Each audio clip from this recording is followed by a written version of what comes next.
சர்வலோக மகேஸ்வரனாகிய பெருமானே, நாங்கள் தர்மம் காக்க பாடுபடுகின்ற போதும் துன்பப்படுகின்ற ஒரு வேறு செய்கின்ற போதும் என்னை நோக்கி முன்னேறுகிறோம் என்றும் அப்போது மட்டுமே உன்னுடைய அருளுக்கு பாத்திரமாகிறோம் என்று உண்மையாகவே உணர்கிறோம். அந்த நிலையை பெருமானே, உன்னை நாங்கள் சரணாக அறிவோம். பெரியவர்களே, இன்றைய தினம் நாம் பகவத்கீதையில் பகவான் அருளிய 2வது அத்தியாயம் 32வது ஸ்லோகத்தை நாம் பார்க்க போகின்றோம். யதுருட்சயா சோபவந்தம் சொர்க்கத்வாரம் அபாவிருதம் சுஹினச்சத்ரியா பார்த்த நபந்தே யுத்தம் ஈத்ருசம். என்ன பொருள்? யதுருட்சயா ச உபபந்தம் சொர்க்கத்வாரம் அபாவிருதம். சொர்க்கத்வாரம் அபாவிருதம், அபாவிருதம் திறந்திருப்பது போன்ற சொர்க்கத்வாரம், சொர்க்கத்தினுடைய வாசல். அது எப்ப திறந்திருக்கிறது? சர்ச்சையிலாக, வாய்ப்பாக, உபபந்தம் நேர்ந்திருக்கின்றது. இந்த சொர்க்கவாசல் திறந்திருப்பது போன்ற இந்த வாய்ப்பு யாருக்கு கிடைக்கும்? சுகின சத்திரியா பார்த்தா பாக்கியசாலிகளான சத்திரிய வீரர்களுக்கு தான் கிடைக்கும். அது அப்படிப்பட்ட ஈஸ்வரம், இம்மாதிரியான ஒரு சந்தர்ப்பம் இந்த யுத்தமாக, யுத்த வழியில் லபந்தே உனக்கு கிடைத்து இருக்கிறது. சொர்க்கத்வாரம் அபாவிருதம், சொர்க்கவாசல் திறந்திருக்கிறது. சொர்க்கவாசல்னா என்ன? நாம வருஷத்துக்கு ஒரு தடவை இத்தனை கோயில்கள் சொர்க்கவாசல் திறக்கிறதாக சொல்கிறார்கள். அதை பார்ப்பதற்காக லட்சக்கணக்கான மக்கள் அங்கே கூடுகிறார்கள், பார்க்கிறார்கள். அங்கே இறைவனுடைய திருவுருவத்தினுடைய தரிசனத்தை காட்டுகிறார்கள். அதையே அவர்கள் சொர்க்கவாசல் சொல்கிறார்கள். ஆனால் பகவத்கீதை சொல்கின்ற சொர்க்கவாசல் வேறு விதமாகும். சொர்க்கத்வாரம், சொர்க்கத்திற்கு அழைத்து செல்கின்ற உனக்கு வாய்ப்பு. அந்த உன்னை சொர்க்கத்திற்கு அழைத்து செல்கின்ற வாய்ப்பு எப்படிப்பட்டதாக இருக்கும்? இப்போ காரணமா நாம ரோட்ல போயிட்டு இருக்கோம், கார்லயோ ஸ்கூட்டர்லயோ சைக்கிள்லயோ இது நடந்தே போயிட்டு இருக்காங்க, அவசரமா காலத்துக்காக போயிட்டு இருக்காங்க. ஆனா போற பாதையில ஒரு ஆக்சிடென்ட் நடக்குது. யாரோ ஒருத்தர் காயப்பட்டு ஒழிச்சு கிடக்காங்க. ஏதோ காலையோ வண்டியோ அதிகப்பட்டு அதிகம் போட்டு ஒழிச்சுட்டாங்க. அப்ப அந்த காயப்பட்டு கிடக்கின்ற நபரை யாரோ ஒருத்தர் காப்பாற்றணும். அவரை ஆஸ்பத்திரியை தூக்கிட்டு போகணும், மருந்து கொடுக்கணும். அப்படிலாம் தூக்கிட்டு போகும்போது நமக்கு போகின்ற வேலை தடைப்படும், நம்முடைய அவசரத்துக்கு காரியம் நடக்காது. ஆனாலும் கூட இது உண்மையான ஒரு நல்ல மனம் படைத்த ஒரு மனிதனுக்கு இறைவன் காட்டுகின்ற சொர்க்க வாசல். நீ எப்படி அந்த சந்தர்ப்பத்தில் நடந்து கொள்கிறாய் என்பதை அவன் கவனித்துக் கொண்டிருக்கின்றான், இறைவன் கவனித்துக் கொண்டிருக்கின்றான்.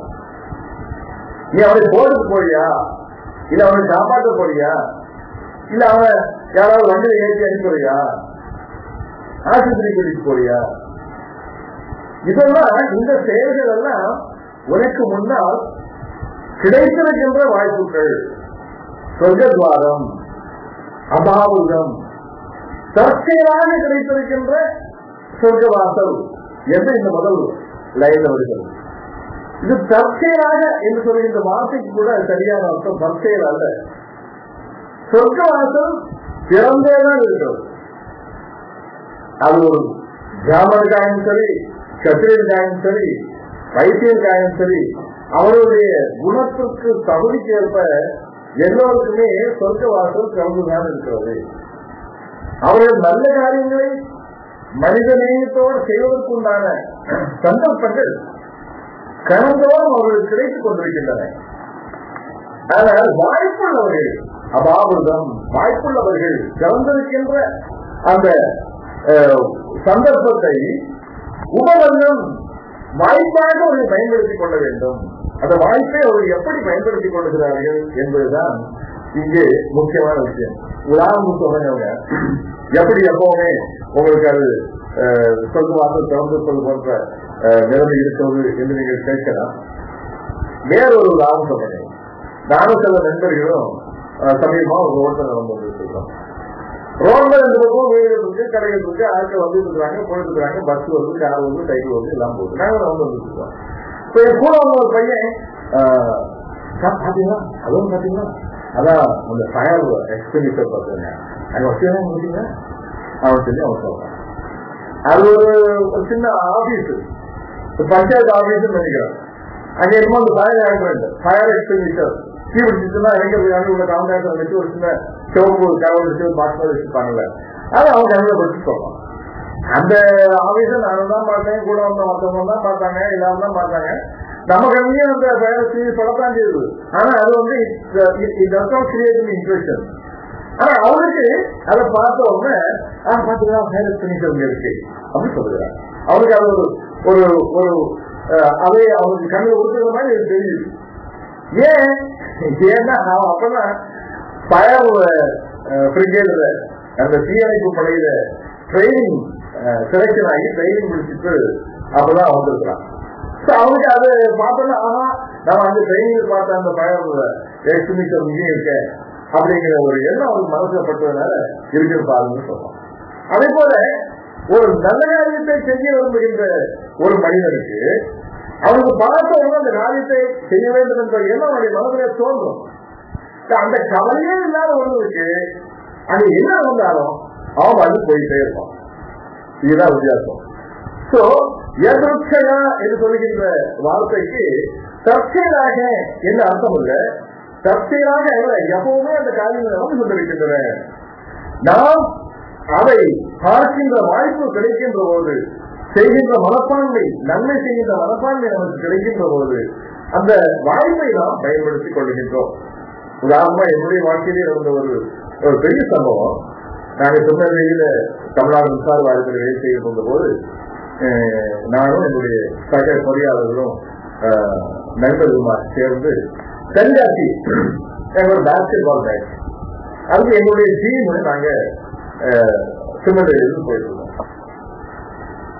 போனா நாங்க ஒரு வேன்ல போயிட்டு இருக்கோம். ஆனா ஒரு வேன் எங்களுக்கு கடைசி நிமிஷத்துல தான் கிடைச்சது. திருநெல்வேலி ஜங்ஷன்ல வந்து நாங்க பஸ் ஏறி வருவதாக தான் காத்திருந்தோம். அந்த பஸ் எல்லாமே ஒரே கூட்டமா இருந்ததுனால கடைசியில் யாரோ முயற்சி பண்ணி டிபார்ட்மெண்ட் பேங்குகள் கொடுத்தாங்க. அந்த பேங்க் நாங்க போயிட்டு இருக்கோம். ஏறவே ஒரு 20 கிலோமீட்டர் போயிருக்கோம். அந்த இடத்துக்கு பேர் நினைச்சுக்கோம், சரி ஞாபகம் இல்லை. போகிற போது எங்களுக்கு முன்னால போன 2 பஸ் ஆக்சிடென்ட் ஆகி ஜனங்கள்லாம் அழுதுட்டாங்க. அப்பதான் நாங்களும் அப்பவே சேரும். அவங்க ஆக்சிடென்ட் ஒரு 7 பேர் கீழே அப்படியே ரத்தம் கொண்டு இருக்கிறாங்க. பார்க்க போனா நாங்க எந்த பஸ்ல இடம் கிடைக்காம நின்று இந்த வேலை ஏற்பாடு பண்ணி வந்தோமோ, எங்களுக்கு இடம் கிடைக்காத அந்த பஸ் தான் அந்த ஆக்சிடென்ட் ஆயிடுச்சு. முன்னாள் பஸ் ஏதோ டயர் வச்சு நின்றுட்டு அந்த பஸ்ல இறங்கி கீழே நிற்கிறாங்க. பின்னால் வந்து இன்னொரு பஸ் வருது. அப்ப அந்த இறங்கி நிற்கிறவங்க 2வது வந்துட்டு இருக்கிற பஸ்ஸை நிறுத்தி ஏறவுக்காண்டி கை காட்டாங்க.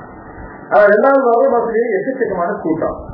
அந்த டிரைவர் என்ன பண்றாரு, அதை நிறுத்தாம கொண்டு வரதுக்கு முயற்சி பண்றாரு. அந்த வர மக்கள் ரோடு குறுக்க வந்து நிற்கிறாங்க. அப்ப இவர் கடைசி விஷயத்துல போய் பிரேக் போட்டா நிற்காம அந்த வண்டி என்னாச்சுன்னா முன்னால அந்த ரிப்பேர் ஆகிருந்த வண்டிக்கு மேல இவர் வந்து மோதிடுறாரு.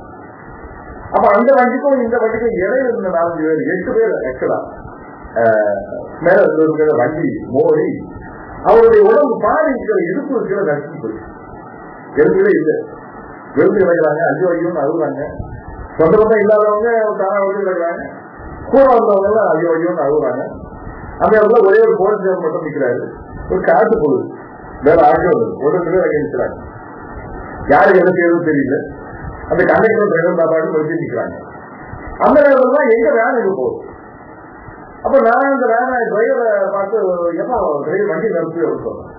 அவன் வண்டி நிறுத்தாம இந்த ஆக்சிடென்ட் ஸ்பாட்டை தாண்டி அந்த 2 பஸ்ஸையும் தாண்டி ஒரு 100 அடி தாண்டி அங்க போய் நிறுத்தலாம். அப்ப சொல்லலாம், சார் அவங்க போயிடலாம் சார், நமக்கு எது சார் வந்து நம்ம போற இந்த ஆக்சிடென்ட் போனா நமக்கு 1000 கேள்வி கேட்பாங்க சார், டிபார்ட்மெண்ட்லேயே கூட கேள்வி கேட்பாங்க சார், நாம நேரத்துக்கு போயிடலாம் சார் சொல்றோம். அப்ப எனக்கு கூட இருக்கக்கூடிய என்னோட சீனியர் இன்ஜினியர் இருக்காங்க. அவங்க ஏதாவது சொல்லணும்னு பார்த்தா அவங்க அந்த ஆக்சிடென்ட் ஸ்பாட்டை பார்க்கறதுக்கே கூட முடியாம கையால கண்ணை மறைச்சிட்டு உட்கார்ந்து இருக்கிறாங்க. அவங்க போயிடுவாங்க அபிப்பிராயத்துல இருக்கிறாங்க. இப்ப நான் சொன்னேன், 1 மணி நீங்க மனசுல வச்சீங்க, இதே பஸ்லதான் நாம வரதாக இருந்தது. நாம ஏதோ வித்தியாசத்துனால இந்த பஸ் தவற விட்டுட்டு வேற நம்ம வேலை வந்திருக்கிறோம். இந்த பஸ்ல நாம இந்த மாதிரி ஆட்சியர்கள் ஆகி இப்ப கீழே கை முடிஞ்சு கால் முடிஞ்சு ரத்த வெள்ளத்துல இருக்கிறானே, இது நம்மள 2 பேரும் நினைச்சு பாருங்க. அப்பதான் அவருடைய முக்கியத்துவம் தெரியும். ஒன்று பண்ணுங்க, நீங்க தஞ்சாவூருக்கு போங்க, நான் இங்க கீழே இறங்கி என்னால என்ன முடியுமோ அதனால செய்ய விரும்புகிறேன், என்ன கீழே இறக்கி விட்டுருங்க, நீங்க போங்க அப்படின்னு சொல்லி கீழே நான் இறங்கும் என்ன கீழே இறக்கி விட்டாங்க. ஆனா அவங்களுக்கு போறது பண்ணல, அங்கே இருந்தாங்க. நான் இறங்கி வந்தேன், ஒரு 8 பேர் கீழே விழுந்து கிடக்குறாங்க. அவங்கள ஒன்றும் தூக்கவும் இல்லை, ஒன்றும் பண்ணவும் இல்லை. அப்புறம் திருப்பி பார்த்தேன் என்னுடைய வேலை, அவங்க கொஞ்சம் மனம் திருப்பி அந்த வேலை திருப்பி மறுபடியும் கொண்டு வந்து கிட்ட இருந்தாங்க. இந்த காலில் உடைவு ஒருத்தர் முறிந்து எவ்வளவுலாம் ஓடுறா தூக்கி அந்த வேலை வந்து போடணும். ஒருத்தரும் அதை தூக்க முடியல. அந்த கூட வந்த ஒரே ஒரு பையன், லோக்கல் பையன், அந்த பையன் எனக்கு உதவி செய்யலாம். 2 பேரும் சேர்ந்து அத்தனை பேர் உயிரோடு இருக்கிறாங்க, காயப்பட்டு இருக்காங்க. கால் கூட முடிஞ்சு வச்சு இவன் போட்டு அப்புறம் மழை ஐநூறு ஆஸ்பத்திரியோட சேர்த்துட்டு நாங்க தஞ்சாவூருக்கு போயிட்டோம். 8 பேர்ல யாருடைய ஒரு 3-4 பேர் இறந்து போயிட்டாங்க செய்தி நாங்க பின்னால கேட்டு தெரிந்து கொண்டோம். பாய்க்குள்ளவர்கள் கிடைத்துக் கொண்டாரு. ஆக இப்படிப்பட்ட ஒரு சந்தர்ப்பம் நமக்கு கிடைக்கிற போது நாங்க அன்னைக்கு போயிருக்கலாம், நமக்கு 9 போயிருக்கலாம். நம்ம இன்னொருத்தர் யாரோ ஒருத்தர் இந்த சந்தர்ப்பத்தை பயன்படுத்த அவர்கள் அந்த காரியத்தை மனிதநேயமான காரியத்தை செய்திருப்பார்கள். இது உண்மை என்னன்னா, விருந்து கிடக்கிறவே நாம நினைக்கணும். அது திரும்ப நமக்கு வந்திருந்தா நாம எப்படி ஃபீல் பண்ணுவோம்? நமக்கு நாம வந்து கிடக்கிற போது பக்கத்தில் நம்ம மாதிரி ஆக வந்து இறங்கவே ஐயோ நமக்கு ரொம்ப நாம போய் போயிட்டாண்டா காயப்பட்டு நம்முடைய மனம் எப்படி இருக்குன்னு யோசிப்பாங்க. இப்படிப்பட்ட ஒரு சந்தர்ப்பங்கள் தான் நமக்கு சொர்க்க துவாரம். இதை விட்டு சொர்க்க வாசல் கோயிலையோ சாமி தரிசனம் பண்ணுவதிலேயோ இல்லை என்பதை பகவான் பகவத்கீதை அழுத்தம் தருவதாக சொல்கின்றார். இங்கே என்ன சொல்கிறார்? இப்படிப்பட்ட உன்னை சொர்க்கத்திற்கு அழைத்து தருகின்ற சொர்க்கவாசல் திறந்திருப்பது போன்ற இந்த ஒரு ஆப்பர்ச்சுனிட்டி, இந்த வாய்ப்பு அர்ஜுனா உனக்கு கிடைத்திருக்கிறது. அந்த வாய்ப்பை பயன்படுத்திக் கொள்ள வேண்டியது உன்னுடைய கடமை. யாருக்கு அந்த வாய்ப்பு கிடைக்கும் தெரியுமா? சத்திரியா பாக்கியசாலிகளான சத்திரிய வீரர்களுக்கு தான் இந்த வாய்ப்பு கிடைக்கும். உனக்கு போர் செய்கின்ற வாய்ப்பு, தர்மத்தை காப்பதற்குண்டான வாய்ப்பு, போர் செய்வதன் மூலம் தர்மத்தை காக்கின்ற வாய்ப்பு உனக்கு கிடைத்திருக்கிறதுனா இதுவரைக்கு சொர்க்க துவாரத்தை திறந்து வைத்திருப்பதை போன்ற வாய்ப்பு. இந்த வாய்ப்பு ஒரு பாக்கியசாலியான ஒரு ஒரு ஒரு பாக்கியம் பெற்ற ஒரு சத்திரியனுக்கு தான் இந்த வாய்ப்பு கிடைக்கும். இந்த வாய்ப்பை நீ இழந்து விடாது என்று சொல்கிறார். மறுபடியும் ஒரு சத்திரியனுக்கு தான் கிடைக்கும் என்று பகவான் இங்கே சொல்ல வேண்டிய காரணம் என்னன்னு சொன்னா, அவன் அர்ஜுனனான சத்திரியனோடு பேசிக் கொண்டிருக்கின்ற காரணத்தினால் இந்த சந்தர்ப்பம், இந்த போர் என்பது சத்திரிய தன்மையுடைய ஒருவன் செயற்பட வேண்டிய ஒரு தர்மகாரியம் என்பதனால் அது சத்திரியனுக்கு சொர்க்க துவாரம் திறந்திருப்பதாக அவன் சொல்லுகின்றான். இதே போன்ற வேறு சந்தர்ப்பங்கள் ஒரு சத்துகுணம் மேலோங்கிய உண்மையான ஒரு ஞானிக்கு கூட கிடைக்கலாம். இல்லை வைத்திய தன்மை மேலோங்கிய ஒரு வைத்திய கிடைக்கலாம். இல்லை ஒன்றில்லாத சமூகம் மேலோங்கிய ஒரு அறிவில்லாதவர்களுக்கு கூட கிடைக்கலாம். எல்லோருக்கும் இந்த வாய்ப்பு கிடைக்கும். அந்த வாய்ப்பை அவர்கள் உண்மையான தன்மையோடு, சுதர்ந்த தன்மையோடு அவர்கள் அந்த வாய்ப்பை அவர்கள் பயன்படுத்திக் கொண்டார்கள் சொன்னால் அது அவர்களை சொர்க்கத்திற்கு அழைத்து செல்லும். இங்கே இன்னொரு முக்கியமான பாயிண்ட் பார்க்கணும். நான் ஏற்கனவே சொல்லியிருக்கிறேன். பகவான் ஸ்ரீகிருஷ்ணன் இங்கே அர்ஜுனனை சொல்கிறார், இந்த போரில் ஈடுபட்டு போரை செய்தால் நீ சொர்க்கத்திற்கு போவாய் என்று சொல்கிறார். ஆனா உண்மையில அர்ஜுனன் ஆரம்பத்துல கண்ணா இந்த மாதிரி நம்ம போர் செய்தா நாம பாவத்துக்கு நரகத்துக்கு போவோம்.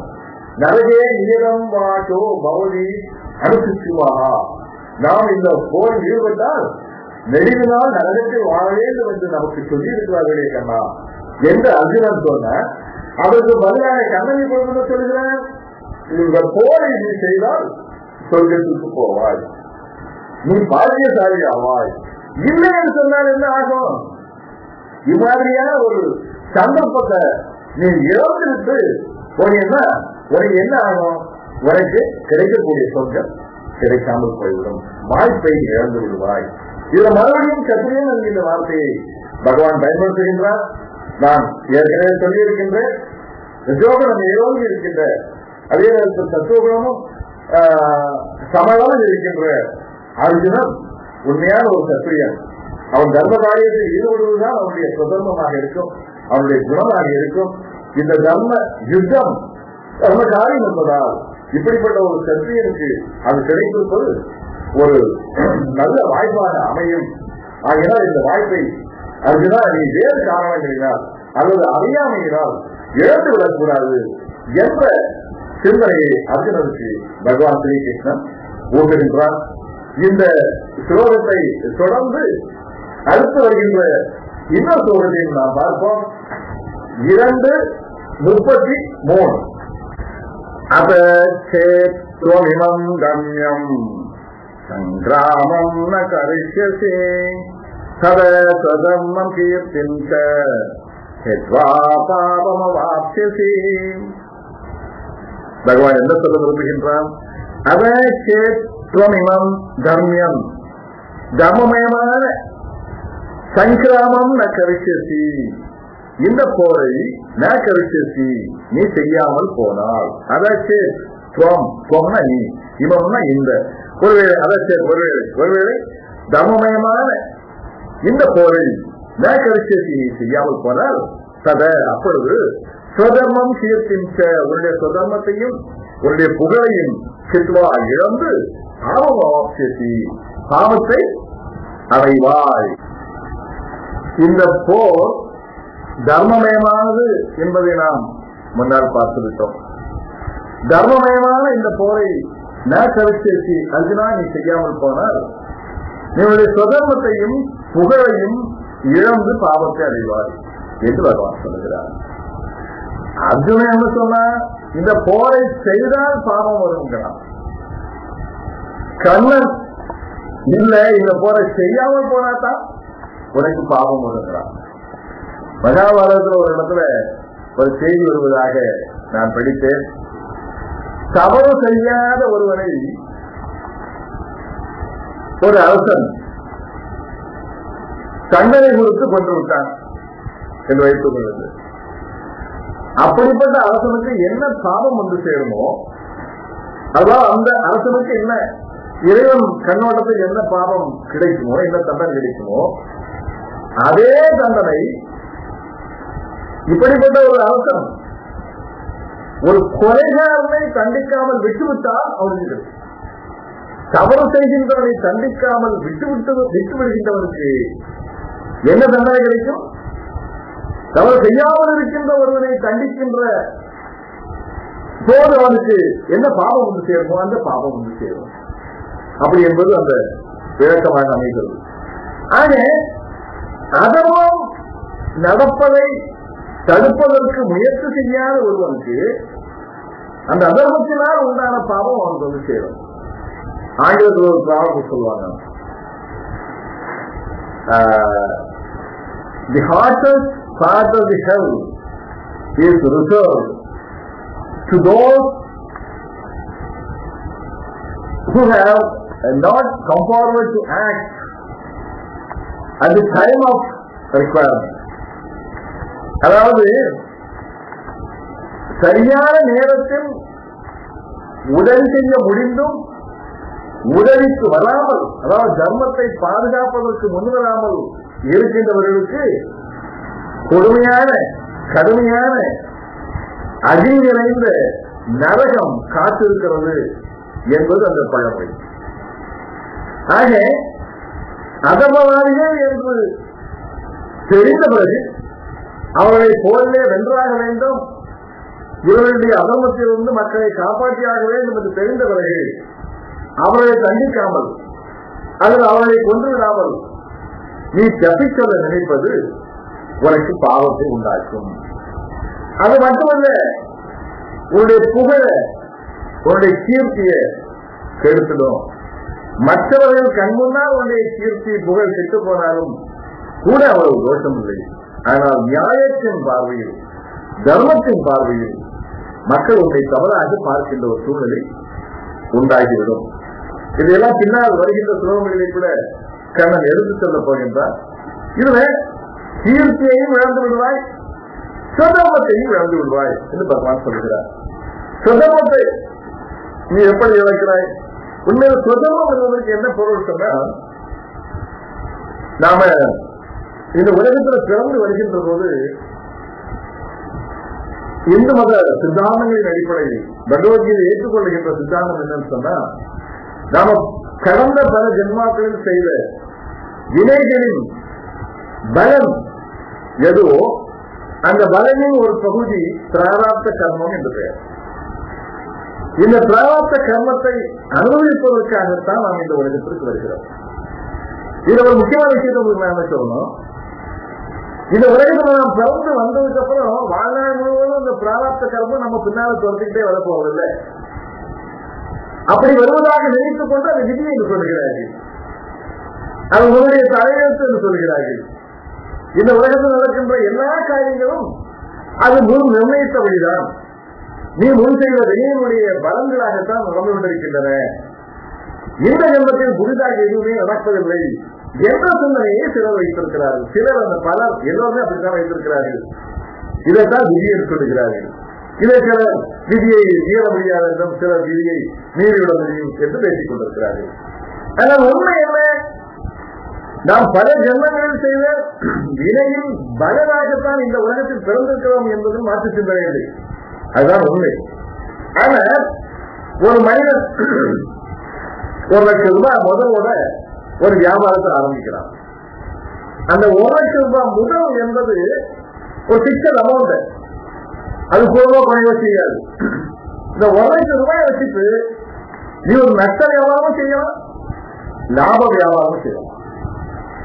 இந்த 1 லட்சம் ரூபாய் அது அதனுடைய சக்தியை வைத்துக் கொண்டு நீ எந்த அளவுக்கு வியாபாரம் செய்து வெற்றி பெறுகிறாரோ அவருடைய சாமர்த்தியத்தை பொறுத்தது. இந்த 1 லட்சம் ரூபாய் 2 லட்சம் ஆக்க முடியும், இல்ல ஒண்ணுமில்லாம போக முடியும். அதே போல இந்த உலகத்தில் வருகின்ற போது உன்னுடைய முன்ஜன்ம வினை என்பது விதி என்ற பெயரால் உனக்கு மூலவரமாக இருக்கிறது. இந்த உலகத்தில் உனக்கு ஒரு உடம்பு கிடைக்கிறது, ஒரு பெற்றோர்கள் கிடைத்திருக்கிறார்கள், ஒரு சிறந்த ஊர், சமுதாயம், நாடு கிடைத்திருக்கிறது. உன்னுடைய உடம்பில் இருக்கின்ற ஊனமில்லாத உடம்பு, ஊனமுள்ள உடம்பு, உனக்கு ஒரு சிம்ம சக்தி கிடைத்திருக்கிறது. இவை அத்தனையுமே உனக்கு கொடுக்கப்பட்டிருக்கின்ற மூலதனம். இந்த மூலதனத்தை வைத்துக் கொண்டு இந்த உலகத்தில் நீ வாழ்கின்ற போது அந்த வாழ்க்கை உனக்கு சொந்தமானது, சுதந்திரமானது. நீ நினைத்தபடி அந்த வாழ்க்கையை வாழ முடியும். நீ வாழ்கின்ற போது நீ செய்கின்ற ஒவ்வொரு காரியத்தையும் அந்த முன் நினைப்பை குறுக்கிட்டு தடுத்து நிறுத்துவது இல்லை. இதுல மாற்று கருத்தே இல்லை, ஆணித்தரமான சிந்தனை இந்த சிந்தனை. ஆக இந்த பகவத்கீதையில மிகப்பெரிய ஆதாரங்கள் இருக்கிறது. நான் பின்னாடி அதை போக போக சொல்ல இருக்கின்றேன். ஆக இந்த உலகத்தில் நாம் செய்கின்ற காரியங்கள் நாம் சுயமாக செய்கின்றோம். இந்த சுயமாக செய்கின்ற போது புதிதாக நாம் வினைப்பயன்களை உருவாக்குகின்றோம். அந்த வினைப்பயன்களுக்கு ஆகாமியம் என்று பெயர். இப்ப சுதர்மம் என்பது என்ன சொன்னா, நம்ம ஏற்கனவே கொண்டு வந்திருக்கிறோம் பாருங்க, பிராரப்த கர்மம் என்று சொல்கின்ற வினை பயன்கள்.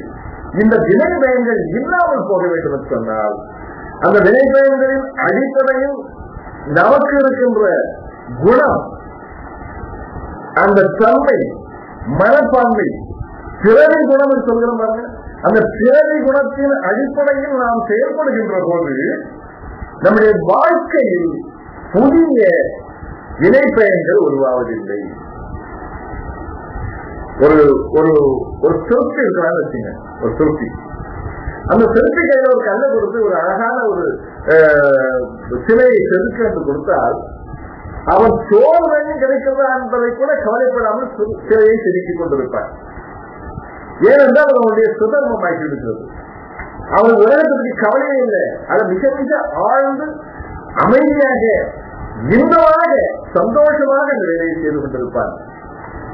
அதே சொத்திய ஒரு வீடு கட்டுறது கொத்தனார் வேலையை கொடுத்து செங்கலையும் சிமெண்டையும் கொடுங்க, அவன் சந்தோஷமாக அந்த வேலையை செய்ய மாட்டான். ஆக சுதர்மம் என்பது உனக்கு எந்த வேலை இயல்பாக இருக்கிறதோ, எந்த வேலை பிடித்து இருக்கிறதோ அதுதான் உனக்கு சுதர்மம் என்பது. இந்த சுதர்மத்தை செய்கின்ற போது உனக்கு கர்ம வினைகள் குறைந்து போகின்றன, கழிந்து போகின்றன, தீர்ந்து போகின்றன. இதை இன்னொரு உதாரணத்திலே சொல்லலாம். நீங்க மின்சாரத்தை சில்வர் கம்பியில, வெள்ளி கம்பியில விட்டீங்கன்னா ரொம்ப வேகமா போகும். காப்பர் கம்பியில விட்டீங்கன்னா அதோட கொஞ்சம் கம்மி வேகமா போகும். அலுமினியம் கம்பியில விட்டீங்கன்னா அதோட கொஞ்சம் கம்மி வேகமா போகும். இரும்பு கம்பியில விட்டீங்கன்னு வச்சுங்க, இரும்பு கம்பி சூடாகும். ஆக சுதர்மம் என்பது வெள்ளி கம்பியில மின்சாரத்தை பாய்ச்சுவதை போன்றது.